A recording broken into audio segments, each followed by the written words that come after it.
If you recently replaced your fuel pump but are still dealing with issues like trouble starting the engine, rough idling, a faulty fuel gauge, or even hearing strange noises, don't worry. In this video, I'll cover the most common problems and their solutions to help get your vehicle running smoothly again. So, what could be causing these issues? The first step, if possible, is to perform a fuel pressure test. This is relatively simple to do. Most vehicles have a connector on the fuel rail, where you can attach a fuel pressure gauge. This gauge will provide valuable information.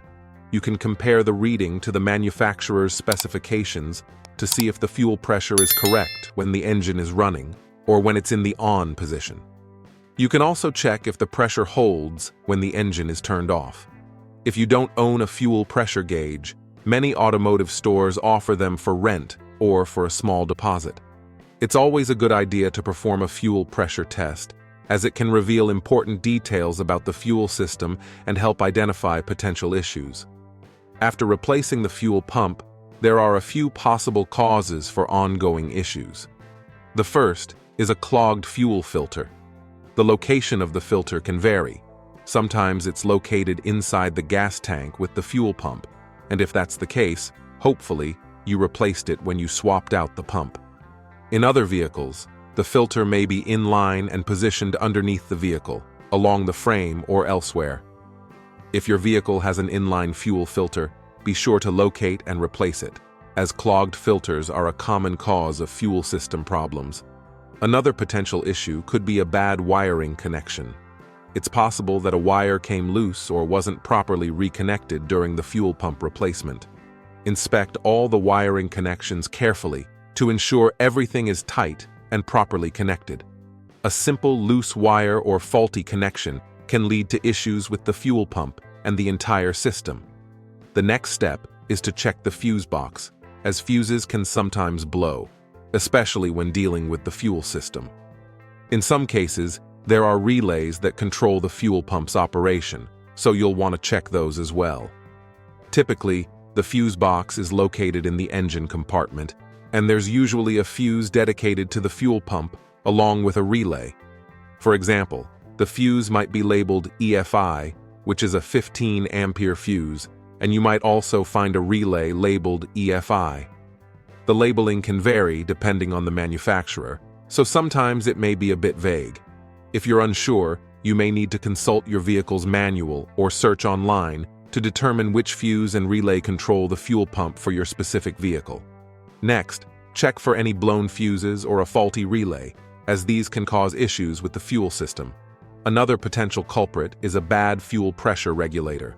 Not all vehicles have one, but many do, so if yours does, it's worth checking. The fuel pressure regulator's job is to maintain pressure in the fuel line, ensuring the engine starts quickly after being shut down. If you're experiencing long start times after turning off the vehicle, a faulty fuel pressure regulator could be to blame.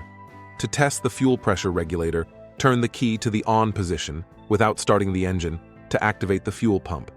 Let it run for 2 to 3 seconds, then turn the key off and back to the on position a couple more times. This builds up pressure in the fuel line. Afterward, try starting the vehicle. If it starts quickly, the regulator may be bad. If the vehicle takes longer to start after sitting, the fuel has likely drained back into the tank, indicating a potential issue with the fuel pressure regulator. So, if you're still having trouble, be sure to check the fuel pressure regulator as well. If your fuel gauge isn't working, a common issue could be with the float level at the bottom of the fuel pump and the circuit board it connects to. Often, a bad connection or a fault in this area can prevent the gauge from functioning properly. You may need to remove the fuel pump again to check for any issues in this part. Before pulling the pump out, be sure to check for any blown fuses and ensure all connections at the top are secure. If the fuel gauge worked before you replaced the fuel pump but isn't working now, the problem is likely within the float level or the circuit board it connects to. The last potential issue to consider is a faulty fuel pump. While it's not very common, it can happen occasionally. The best way to confirm this is by performing a fuel pressure test. When you do the test, you should see the fuel pressure matching the manufacturer's specifications for your vehicle. If the pressure is off, it could indicate a bad fuel pump. That's about it. If you have any other issues to add or questions, feel free to comment below. If this video was helpful, please like, subscribe to the channel, and have a great day.